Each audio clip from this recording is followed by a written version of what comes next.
Welcome, parents, to week 8 of the Ready program. I cannot believe that we are already to week 8. It has been such a pleasure watching your child grow in the classroom and seeing the many activities on our Facebook page. Parents, you are doing a wonderful job. Some very creative ideas out there. This week, in week 8, we're going to be talking about the writing process. Now, this is not the physical act of writing. We've discussed that, how your child holds a pencil or a writing utensil, how they make their letter formations and learning the correct way to make letters. But the writing process is actually the child's progression in learning how to create a story, what that looks like from beginning to end. In the state of Texas, your child will be assessed in grade 4. So grade 4 is a long way from where they are right now in pre-K and preschool. So the writing process in the emergent learner where your child is how they take their thoughts and can put them onto paper. And it looks very different in a preschooler than what it would look like when they get to 4th grade. So it is a process. So we are in the very beginning stages, and you will see that your child, as they've learned to make letters and recognize that print has meaning, that they will start to on their own make scribbles and read it like it means something, and it does to them. This is that emergent stage. So encourage that, encourage them to put pencil to paper and create a story. So as a parent and as we learn with your child, create a writing center. We talked about that last week. We talked about the love of reading and having a literacy center in your home, a place where they can go and sit down and pick up a book. We encourage you to do that with writing as well. We've talked about having a workplace for your child and for you to do their activities that we have to talk about on the platform. So we encourage you to have a place where they can write, a place where the writing utensils are available to them. So I know that can be a scary thing to have pencils and markers and things readily available. But again, if we establish those rules and clear expectations of what's acceptable to write on and what's not acceptable to write on, that gives your child some independence and that freedom to be creative with their writing. So it's the beginning stages, the beginning place to start. So this week, our activities are going to be centered around that writing process, how we can foster that creative thinking in our children so they can put those thoughts to paper. So it's just not in writing, it's also in our daily play. The beginning emergent areas for writing process begins with our imagination, and children are very imaginative at this stage, probably more than we want them to be. Did that really happen, or are you making that up? But we want to encourage that. So, when your child is playing, sit down with them and, encourage some higher level thinking questions, actually play with them, what's going to happen next? Or, when they're playing that Princess and the Tea Party, or they're playing superhero, engage with them and ask those questions. That whole what's going to happen first, what's going to happen next, when they're thinking through that creative process. Those are ideas that can be put to paper and are part of that creative writing process. So let's get into this week.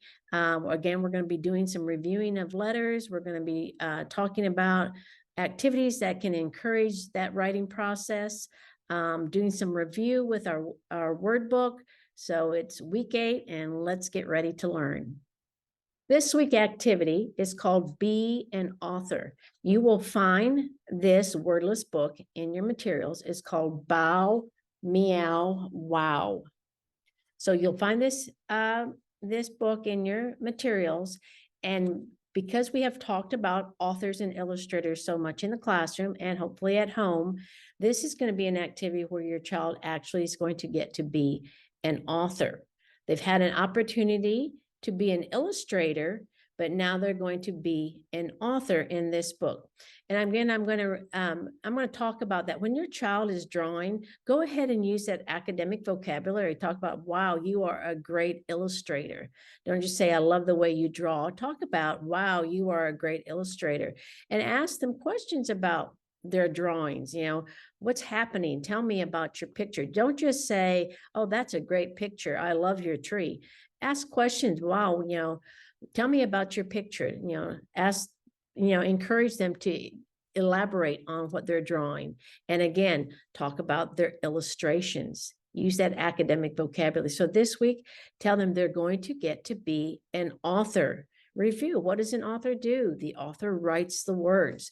So in our book, Bow, Meow, Wow, I'm going to suggest that you just go through the book first with your child and look at the different pages, page by page, and let them just really look at that book. Don't say too much. Just take up what we call a picture walk.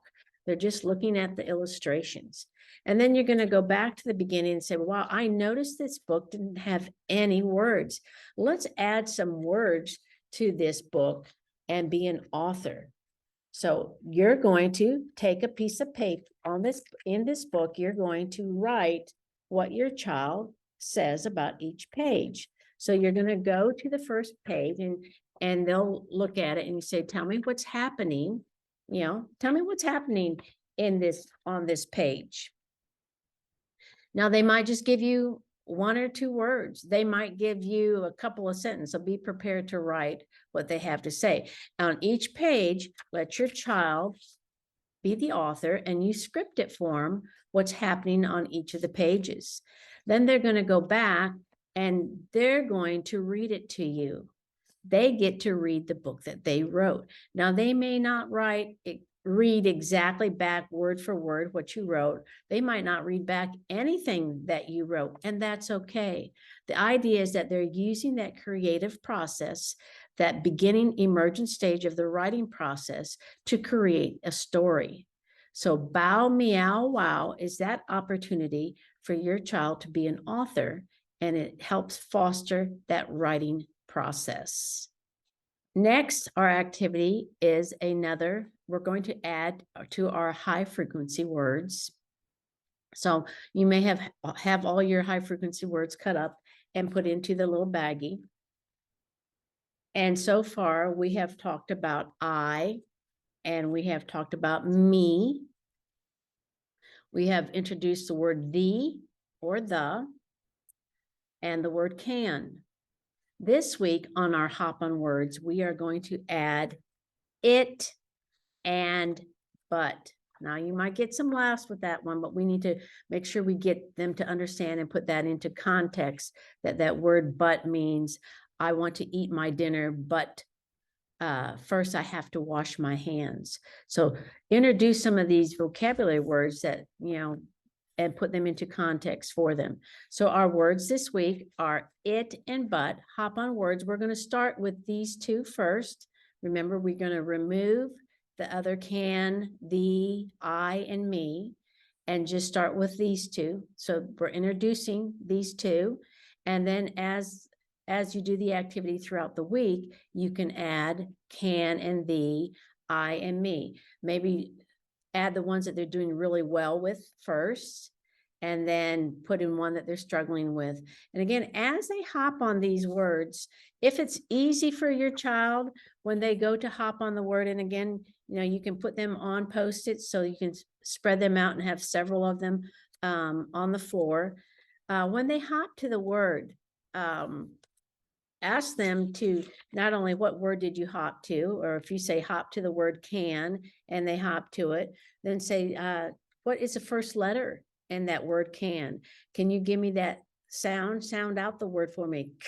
And can you spell the word? So if your child's really doing well with these high frequency words, really, expand on that and really elaborate on the activity and add some other things to it. So Hop on Words is our activity this week, and we're adding our two new words, it and but, for our high frequency Hop on Words.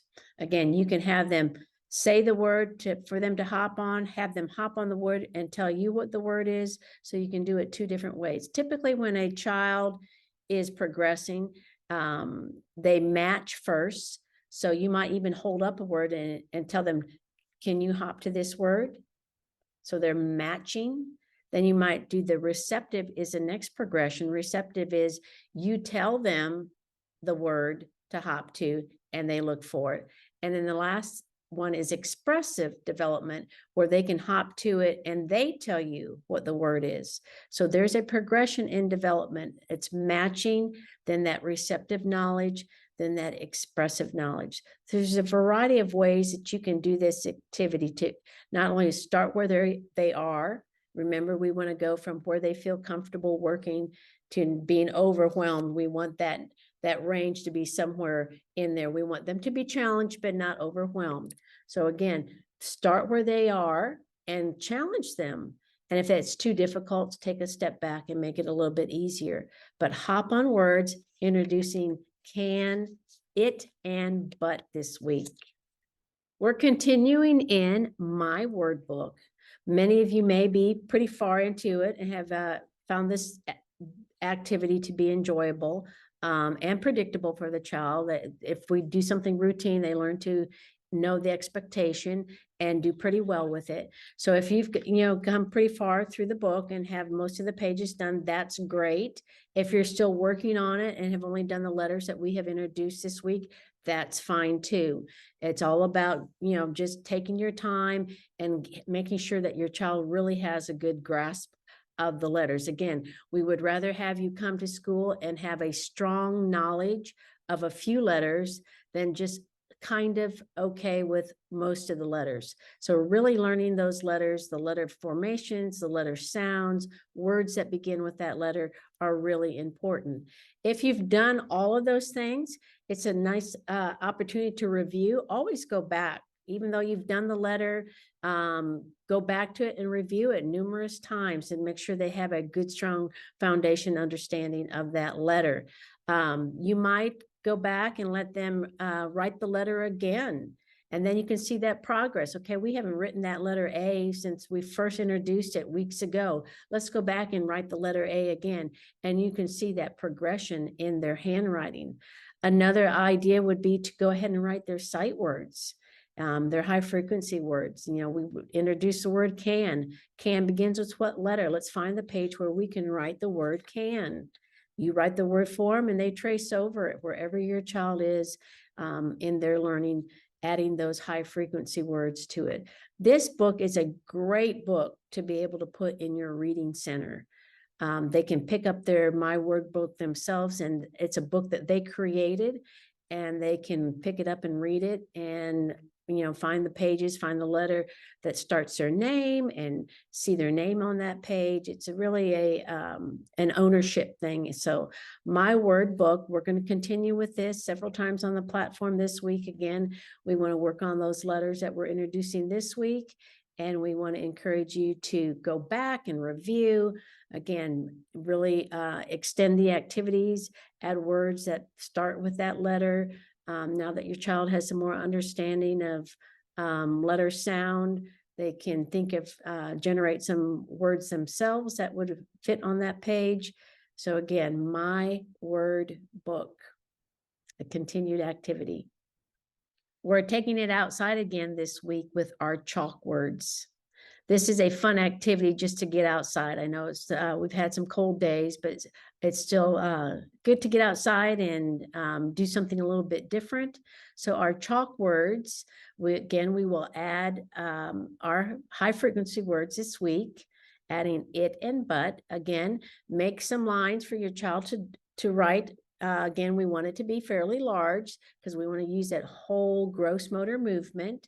We're not working small like when we're indoors. We're making some big letters so they can feel that whole movement with their hand. You can continue doing letters if that's where your child is right now and it's too difficult. You can write the high frequency words, it and but, and have them in one color and have your child trace it with another.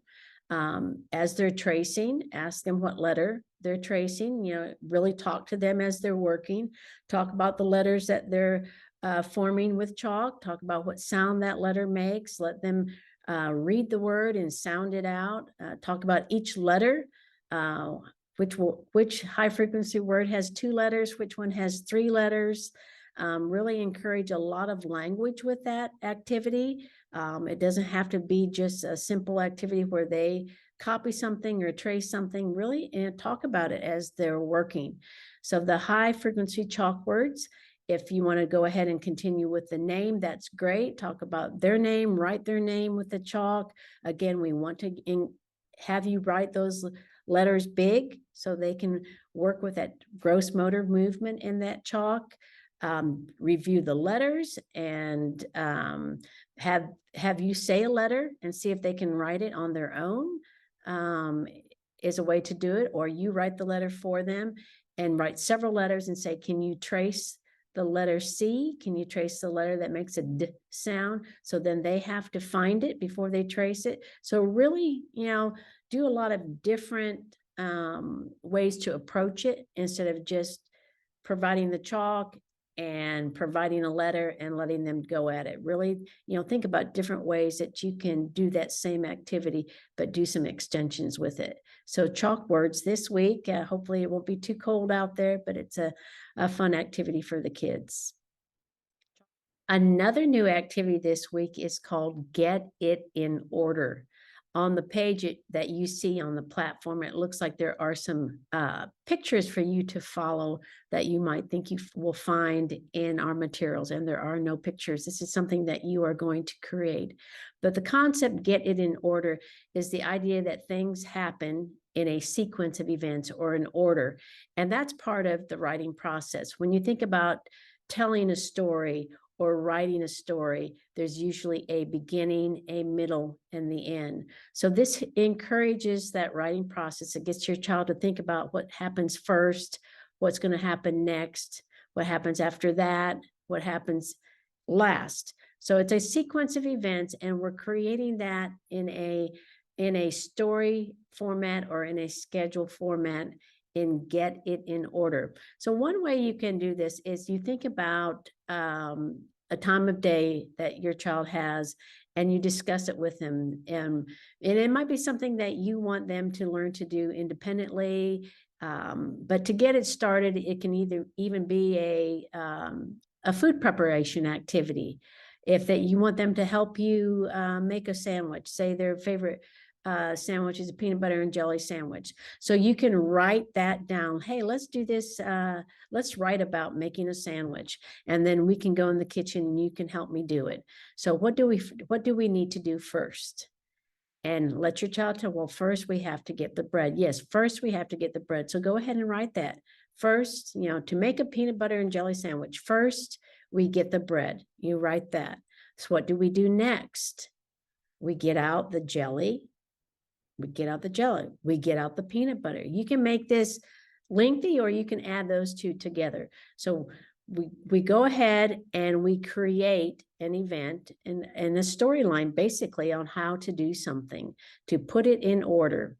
So making a sandwich is one suggestion, and they can write it. You can draw pictures with it, and then they can actually be independent on their own, and they can make themselves a sandwich, because if you have it already prepared on a piece of paper with the words, get the bread, picture of bread, get the jelly, picture of jelly, get the peanut butter, picture of peanut butter, spread the jelly on one piece of bread, and they have to get a knife. So you have all these steps, but it's a process, and it helps them to learn about the writing process. If I'm going to tell a story or write a story, there has to be an order or a sequence of events to it. So all these kinds of schedules or making food is all about that process, that order of something.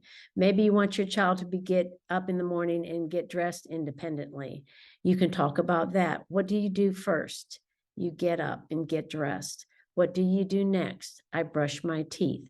What comes next in your morning routine? I come down for breakfast. Whatever that order is, maybe you want something more specific. Maybe you're wanting to really work on restroom independence. And there's a lot of steps to restroom independence and getting your child independent in the restroom.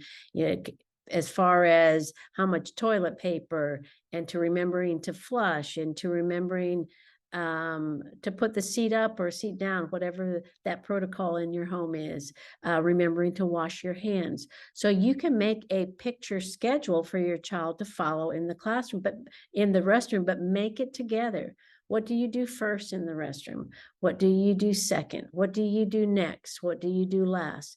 Go ahead and write those. When your child sees you writing, it really fosters that that encouragement and that want to write too. You will see your child start to make lists. With technology, we do so much typing, and that will be probably the move in the future, that we won't see as many list making paper and pencil. But it's really good to encourage that with your child, because again, we're working on so many other skills with that. But picture schedules are really advantageous in the home. It helps your child to become independent. It also helps them to see that there's an order and a routine and steps. You can do a nighttime one, that way they can predict, okay, after I watch television for 30 minutes, whatever, it's time for bedtime routine. What does that routine look like? And if you create a schedule together, and then they have some predictability and they see that schedule, they know, okay, now it's time for me to take a bath. It's time for me to wash my face. It's time for me to get on my pajamas. Now, next I brush my teeth. Next, I, crawl in bed and mom or dad reads me a story or sings me a song. We have that predictability, but yet at the same time, we're teaching a routine and an order, which again fosters that writing process. So again, our activity this week is get it in order, just a way to encourage that the thinking process, which encourages the writing process, but at the same time gives you an opportunity to create schedules at home that your child can follow and become more independent. Get it in order. Another activity this week is your child is going to be an illustrator. We have already done this book, I See, one that was provided for you in your packet of things. This week, we're going to make other books where your child can be an illustrator and you are going to be the author, and they can help you create the storyline. So what you're going to do is get some blank pieces of paper. It can be copy paper that you fold in half. It can be from a spiral notebook. Just get a few pages of paper and staple them together. It can be as long or as short as you want to make it. And then you're going to create a book with your child where they help script the storyline, brainstorm some ideas. Maybe you want to do another I See book. Maybe it's something that I see at Christmas time, or I see things that are outside. You can create another I See book. You can actually let the child put their name with it. Whatever Billy sees. The title of the book is Billy Sees. And then Billy sees, what do you see, Billy? And then you can help write, Billy sees a truck. Billy sees a lights. Billy sees a candy cane. Billy sees a stocking. Whatever, if you want to do it a toy theme, you can do a holiday theme. But we're going to create a book and your child is going to illustrate it. And then they can go back when it's very simple like that and they can read it. Putting their name in it gives them some ownership and they really enjoy that. You can do a book about things they like to eat. Billy likes to eat blank. Billy likes to eat blank, and it had that repetition. So then it's very predictable text. And then when they go to read it, they can touch each individual word. And it's the same words basically on each page, except that last word is different. And then they've illustrated it themselves. So then they can actually take that book and read it. It's great for them to be able to read it to other family members. Put that book in the reading center that you've created in your home, and they can pick up and read that book on their own. So they're going to be an illustrator this week. Again, they can help you be the author of that book and come up with some ideas that they want to illustrate, and write that word in there. Again, this is just a fun activity. You may find that it's an activity that your child wants to do on their own, and they'll take paper and they'll start creating their own books. And again, their words may not look like words. They may just be scribbles, and that's fine. That's where they are developmentally. And we see that emergent writing when you'll just see little marks on a piece of paper, and they'll read it to you like they're telling you an entire story that should be about 100 words, but there's only just a few marks. And really encourage that. That's fantastic. It's part of that writing process, and it really encourages and fosters that whole idea of creative writing and imagination. And we want to see that, and we want to encourage that. So bookmaking is a really fun activity to do together, and then you'll see that your child wants to do that in their free time, is to make a book. So create a book, be an illustrator this week is one of our activities. We are continuing with Letter Rainbow this week. This is the lowercase words, and we have our uppercase words. Again, your child may be just matching. That's where they are right now. They're just taking letters and matching, and that's fine. If they're doing that simply matching, then you can go to having them identify the letters that they've put on. You can ask them to find a specific letter. Can you find the T and put it on the rainbow mat? Can you find the uppercase T? You can put both mats out and talk about uppercase and lowercase. So you can really change up this activity. When they're putting a letter on, you can ask them, what letter are you putting on your rainbow? What rainbow letter chart? What sound does it make? Can you think of a word that begins with that letter? So you really can expand on this activity, and wherever your child is developmentally, and they feel comfortable working, start there, and then just challenge them a little bit to really foster that development and expand on that letter knowledge. Again, on the opposite side, we have our letters up here at the top that they can use as a guide, and we have the missing letters, and they can start with our letter A over here and then ask them what letter comes next. So we get that sequence of letters and understanding what letters and what order they come in. Again, they don't have to do it exactly in order. If they feel challenged, they can go ahead and just pick one and put it. We know that it comes after N, so it's going to be on this side. And if we know it comes before M, it'll be on this side. So again, just some different ways that you can take this mat and use it differently to do the activity wherever your child is. Again, talk about those letters, talk about maybe just finding the letters in one of their high frequency words. You know, we talked about but this week, what letters are in the word but, and they can find those letters and put it on the rainbow. Go ahead and just take some of those other activities we're doing and incorporate it with our rainbow chart. It's a really an easy activity for a child to stay busy, and that's fine. You know, are they doing it faster, quicker? I mean, you can make a competition out of it and see how fast, and set a timer and see if they can do it faster this time, just matching the letters again.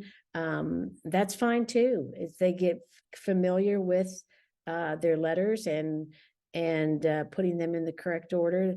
Any way that you want to use these mats, and that really encourages letter knowledge and letter sounds. This activity is really good for that. So our rainbow chart is this week. Letter rainbow. All right, this week we are going to do our snowball toss. So you're going to need 2 containers. This is all I could grab right away to do the recording, but you're going to get 2 containers, and we are going to do sight word snowball toss. So on our containers this week, we are going to put the 2 sight words that we're introducing this week, it on one with a post-it note and but on the other. And then your child is going to take up crumpled pieces of paper or a ball if you have one, and they're going to throw it into the container. One way to do it, they throw it and then they tell you what word they threw it to. So they read the word. That's one way to do the activity. If you have multiple containers, that's fine. If you want to put, they don't all have to be the same. They can be containers of different sizes, boxes, Tupperware, whatever you have in the home. You can have 4 or 5 of them out there and have several of them with the it and but on them, or you, once they get that, you can add the other sight words. So you have a container with can, you have a container with thee, you have a container with me, it, but, and I, the words that we've high frequency words we've introduced. And they can throw the snowball to the container and tell you what the word is, or you can ask them to specifically throw it to a word, throw the snowball to thee, throw the snowball to it. So either way, you can do that activity.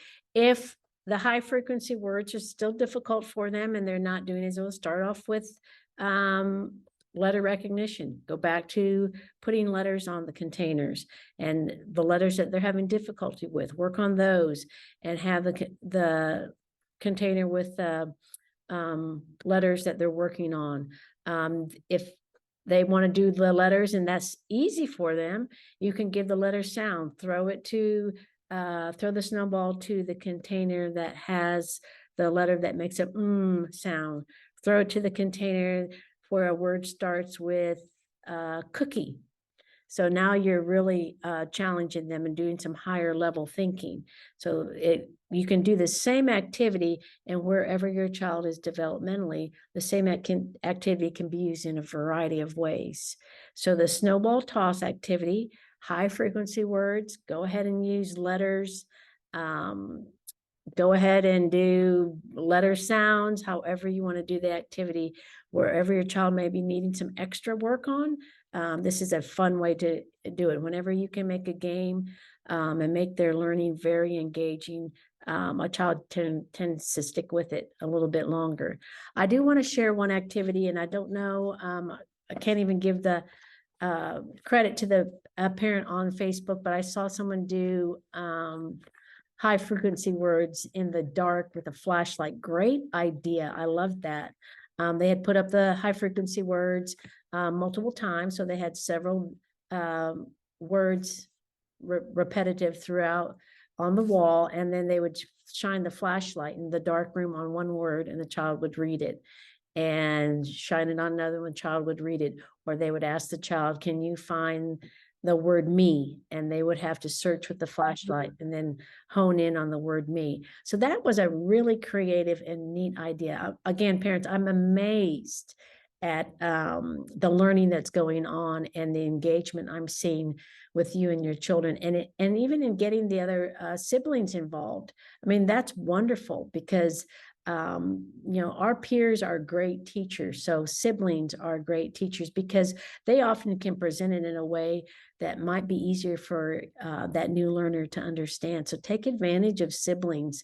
I used to do that in my classroom. If I had a child that was really struggling with something and I couldn't seem to get it across to them, I would oftentimes pair them with another peer who had mastered that skill, and just having that from a child's point of view, sharing the activity and teaching the activity, the light bulb would go off. So siblings are a great asset to use in these activities.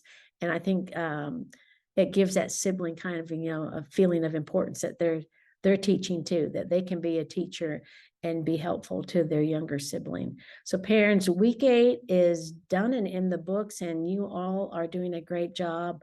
Again, I applaud you for your efforts and for coming out in the cold and the rain to get to class and being a part of your child's learning. These are memories being made, and it's just wonderful to see and wonderful to be a part of. Have a great week, and we'll see you next week.